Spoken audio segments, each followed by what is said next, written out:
Hi friends, నమస్తే friends. ఈరోజు అయితే ఇంకొక కొత్త కలెక్షన్తో మీ ముందుకు అయితే వచ్చేసాను ఫ్రెండ్స్. ఇది చూసారా, ముక్కు పొడక. ఇప్పటి వరకు అయితే ట్రెండ్ ఏముంది, మనం సైడ్కి అయితే వేసుకున్నాం కదా, ఇప్పుడు మిడిల్లో వేసుకున్నారు. ఇదే కొత్త ట్రెండ్. చూడండి ఎంత బాగుందో ఈ కలెక్షన్. అయితే నాకు బాగా నచ్చి వేసుకున్నాను. ఇదైతే ఫ్రెషింగ్ అయితే ఉంటుంది. నేను దగ్గర నుంచి ఒక్కసారి చూపిస్తున్నా చూడండి.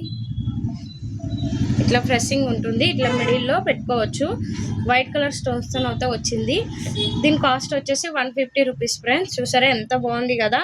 మన తాత ముత్తాతల కాలం వాళ్ళు అయితే ఇట్లనే పెట్టేవారు. నాకు తెలిసినంత వరకు అయితే దీని పేరు బుల్లక్కి అనుకొని అనేవారు. మీరేమంటారు అనేది నాకైతే కామెంట్ చేయండి ఫ్రెండ్స్, ఓకేనా. చూడండి 150కి అయితే ఫ్రీ షిప్పింగ్లో ఇస్తున్నాం. ఎవరికైనా కావాలంటే ఆన్లైన్లో పర్చేస్ చేసుకోండి, లేకపోతే షాప్ను అయితే విజిట్ అవ్వండి ఫ్రెండ్స్, ఓకేనా. షాప్ పేరు వచ్చేసి Mahalakshmi bangle store and matching centre, కుసేగుల్లో అయితే ఉంటుంది, డిమార్ట్కి వెళ్ళే లైన్లో. చూడండి ఎంత బాగుందో. చూసారా, అమ్మవారి లాగానే అనిపిస్తుంది కదా. చాలా బాగుంది ఫ్రెండ్స్. నా వీడియో కనుక నచ్చితే లైక్ చేయండి, షేర్ చేయండి, సబ్స్క్రైబ్ చేసుకోండి.